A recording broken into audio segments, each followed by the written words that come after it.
হ্যাঁ বন্ধুরা, দেখো আমি প্রথমেই এইটা দিচ্ছি, গোটা গরম মশলা ফোড়ন দিলাম, আর তারপরে গোটা জিরে ফোড়ন দিলাম, তারপরে তেজপাতা ফোড়ন দিচ্ছি। তেজপাতাগুলো আমি ছিঁড়ে দিলাম। এবার দেব কাঁচা মটনটা। আমার এখানে 400 মতন মটন আছে।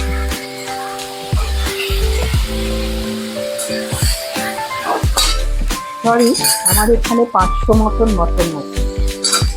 আমি আজকে আমাদের বিয়েবাড়ি স্টাইলের মটন দেখাবো। বিয়েবাড়িতে কীভাবে করে সেটা আমি দেখাবো।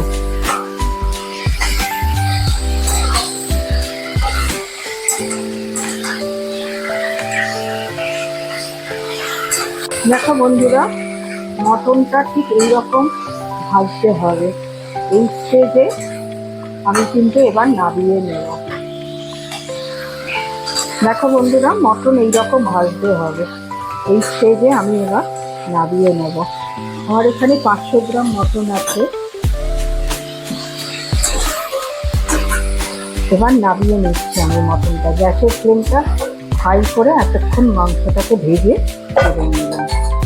জিরে, তেজপাতা, গরম মশলা ফোড়ন দিয়ে গরম মশলার ফ্লেভারটা মাংসের মধ্যে ঢুকে যাবে।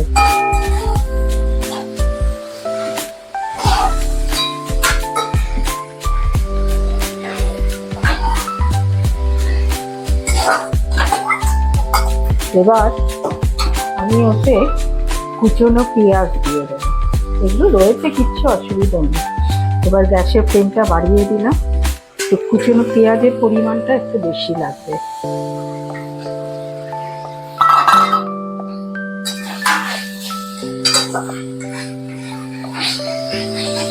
আমি কিন্তু আর তেল দেবো না, ওই তেলেই হয়ে যাবে।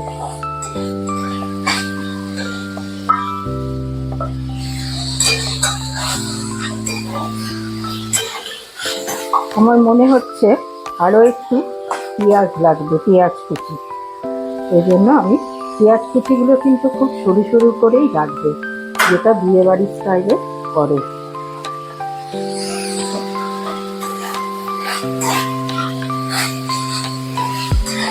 এদেরকে ভালো করে ভেজে নিতে হবে।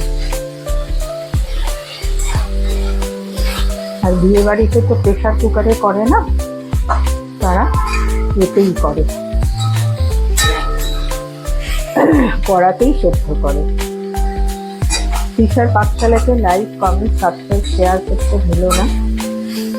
এই পুজো এসে গেছে, পুজোর আনন্দে তোমরা সবাই আনন্দ করো, সুস্থ থাকো, ভালো থাকো, এই প্রার্থনা করি।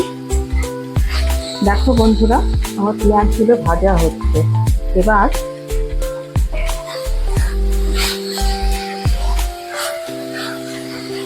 আমি কি করবো, পেঁয়াজ ভাজার মধ্যে আস্তে আস্তে করে একে একে সব মশলাগুলো দিতে থাকবো। দেখো বন্ধুরা, এই স্টেজে পেঁয়াজটা ভাজা হয়ে যাচ্ছে। দেখো এরকম ভাজা হবে, কারণ বিয়ে বাড়িতে যেরকম করে আমি ঠিক সেরকম ভাবেই দেখাচ্ছি। মানে বিয়ে বাড়ি মানে যে কোনো অনুষ্ঠান বাড়িতে আছে মটনের রেসিপিটা এটা এইরকম দেওয়া। সমস্ত মশলাগুলোকে জলে গুলে এইভাবে দিয়ে দেব।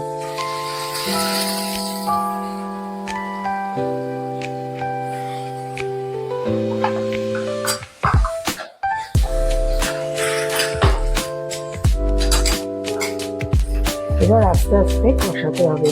এর মধ্যে আছে আদা, রসুন, কাঁচা লঙ্কা বাটা, আদা, রসুন, কাঁচা লঙ্কা বাটা, আর আছে তোমার ধনে জিরের গুঁড়ো। সাধারণ যেটা বেসিক মশলা ঘরে থাকে সেই রকম আছে। ধনে, জিরে, কাশ্মীরি লঙ্কার গুঁড়ো, আর লাল লঙ্কার গুঁড়ো, আর জিরে, তেজপাতা, তো ফোড়নে গোটা গরম মশলা এগুলোতে দিয়েছি। দেখতে গেছে। এবার কষাতে থাকবে যতক্ষণ না কষিয়ে গিয়ে তেলটা বেরোচ্ছে। দেখো বন্ধুরা, এই স্টেজে এবার আমি মটনগুলো দিয়ে দেবো। দেখো কষানো হয়ে গেছে, তেলও ছাড়তে শুরু করে দিয়েছে। আমি চর্বি টর্বি আছে তো অনেক কম তুলে, তাই জন্য করছি। এবার ভাজা রাখা মাংসগুলো দিয়ে দিলাম।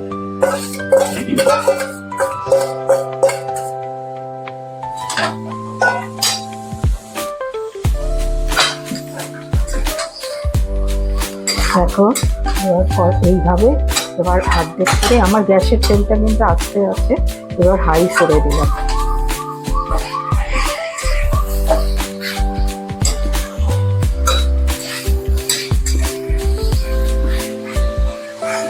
কড়াতেই সিদ্ধ করতে হলে ঘন্টাখানেক লাগবে, যদি একদম নরম তুলে করতে চাও। আর যদি সময় না থাকে তাহলে প্রেশার কুকারে করো, কেন বিয়ে বাড়িতে বা যে কোনো অনুষ্ঠান বাড়িতে মাংস কখনো প্রেশার কুকারে করে না। আমরা বাড়িতে এই স্টাইলে করতে পারি। দেখো বন্ধুরা, 10 মিনিট পর আমি এটাকে চাপাটাকে তুললাম। আমি কিন্তু হাই ফ্লেমেই রেখেছিলাম কষা, এই চাপা দিয়ে হাই ফ্লেমেই কিন্তু রেখেছিলাম 10 মিনিট ধরে। তাতেও কিন্তু দেখো একটু একটু জাস্ট একটু লেগেছে, আর কিচ্ছু হয়নি। এবার মাংসটা যত কষাবে তত খেতে ভালো হবে।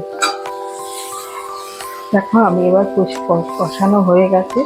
আবার এই সময় আমি এবার একটু টমেটো দেবো।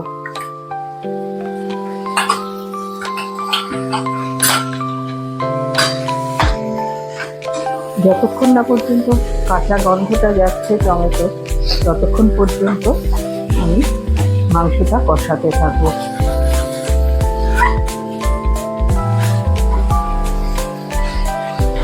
একটু লেগে লেগে গেলে মাংসটা কিন্তু খেতে আমাদের বাড়িতে পছন্দ করে।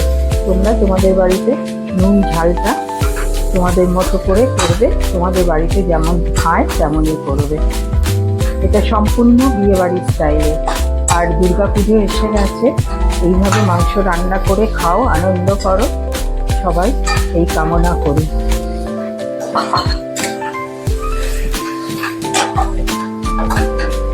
আমি এখন কিন্তু যেটা করছি সেটা লো ফ্লেমে।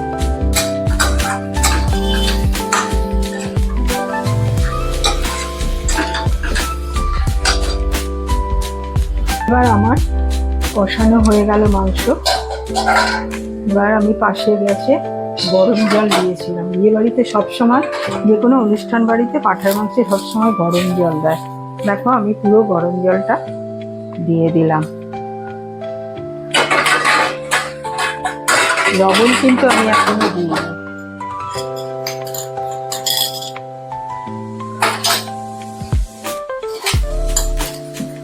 দেখো এই 1 চামচ দেব, আর একটু লবণ লাগবে, দেব।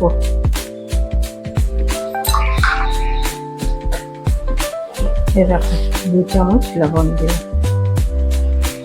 2.5 চামচ লবণ দিয়ে দিলাম। হ্যাঁ, হয়ে গেল।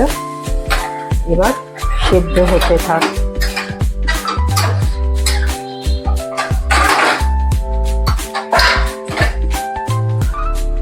চাপা দিয়ে দিলাম।